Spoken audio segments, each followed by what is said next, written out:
Hey guys, నమస్తే అందరికీ. నవరాత్రి నిన్న స్టార్ట్ అయింది కదా, థర్స్డే. అందరికీ హ్యాపీ నవరాత్రి అండి.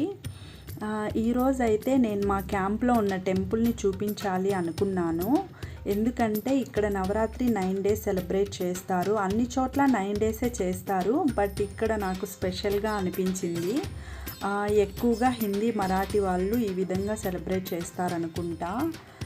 మన ఆంధ్రాలో అయితే ఇలా చేయడం నేను చూడలేదు. సో ఒకసారి చూపిద్దామని ఇలా వీడియో తీశాను. టెంపుల్ అయితే చాలా పెద్దదిగా ఉంటుందండి. టెంపుల్కి 3 gates ఉంటాయి, బట్ మెయిన్ ఎంట్రన్స్ అయితే ఇదే. స్టార్టింగ్లో ఇలా ఉంటుంది. ఇక్కడ పైన అయితే కృష్ణుడు, ఆ పైన వినాయకుడు ఉన్నారు. ఫెస్టివల్కి అని ఇలా లైట్స్తో ఎక్కువగా డెకరేట్ చేశారు. ఇక్కడ ఈవినింగ్ టైంలో అయితే చాలా పీస్ఫుల్గా ఉంటుందండి. అన్నీ మర్చిపోయి హ్యాపీగా రిలాక్స్ అవ్వచ్చు. ఇక్కడ ఎంటర్ అవ్వగానే మనకి లెఫ్ట్ సైడ్లో అయితే నవగ్రహాలు ఉంటాయండి.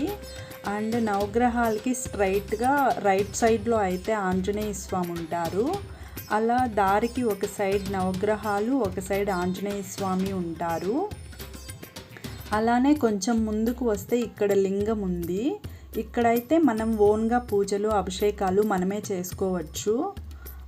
నార్మల్ డేస్లో కూడా ఇలానే ఉంటుందండి, కానీ ఇప్పుడైతే ఫెస్టివల్ కాబట్టి పూజలు చేసుకోవడానికి ఎక్కువ మంది వస్తారు కదా, సో కొంచెం స్పెషల్గా ఉంది.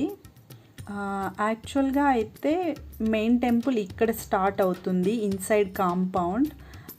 పైన ఆంజనేయ స్వామి ఉన్నారు. నవరాత్రి కోసం ఇలా సపరేట్గా ఇక్కడ స్టేజ్ వేసి ఒక స్మాల్ టెంపుల్ లాగా అరేంజ్ చేసి డెకరేట్ చేశారు. ఇక్కడైతే డే 1 అని అందరూ ఎల్లో కలర్ డ్రెస్లో వచ్చారు. డే 1 ఒక కలర్, డే 2 ఒక కలర్, అలా 9 days 9 colorsలో వస్తారంట వీళ్ళు. ఇక్కడ నేను చూసిన దాన్ని బట్టి మెయిన్గా హిందీ, మరాఠీ వాళ్ళే దీన్ని ఫాలో అవుతున్నట్టు అనిపించింది. నెక్స్ట్ అయితే రైట్ సైడ్లో వరుసగా కొందరు దేవుళ్ళు అయితే ఉంటారండి ఇక్కడ. ఫస్ట్ సాయిబాబా, తర్వాత వినాయకుడు, పార్వతీదేవి, నందీశ్వరుడు, అండ్ పక్కనే సుబ్రహ్మణ్య స్వామి, ఇలా ఒకే చోట అందరు దేవుళ్ళు ఉంటారు. ఇక్కడైతే కొంచెం సపరేట్గా అయ్యప్ప స్వామి టెంపుల్ ఉందండి. ఎందుకంటే అయ్యప్ప మాల వేసి దీక్షలో ఉన్న వాళ్ళు భజనలు చేస్తూ ఉంటారు. ఆ టైంలో అయితే ఇక్కడ ఇంకా సూపర్గా ఉంటుంది. ఇక్కడైతే మధ్యలో మెయిన్గా రాధాకృష్ణ ఉంటారు.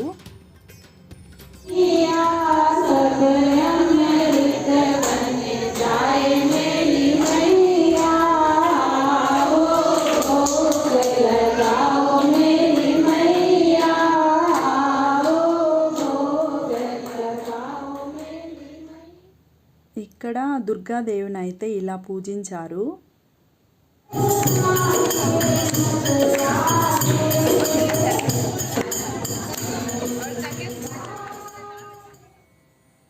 ఇక్కడైతే ఆల్మోస్ట్ హిందీలోనే భజనలు చేస్తారండి. అండ్ ఈ చెట్టుని కన్నడలో బన్నీ గిడ అంటారంట. గిడ అంటే చెట్టు, బన్నీ గిడ అంటే మన తెలుగులో ఏమంటారో నాకు తెలియదండి. నేను ఎప్పుడూ చూడలేదు, వినలేదు. నవరాత్రికి ఈ చెట్టుకి 9 days పూజలు చేస్తే చాలా మంచిదంట. మీలో ఎవరికైనా తెలుసుంటే కమెంట్ చేయండి. సో మేమున్న క్యాంప్లో అయితే హిందూ టెంపుల్ వ్యూ ఇలా ఉంటుంది. So that's it guys. Please do like, share and subscribe. Thank you.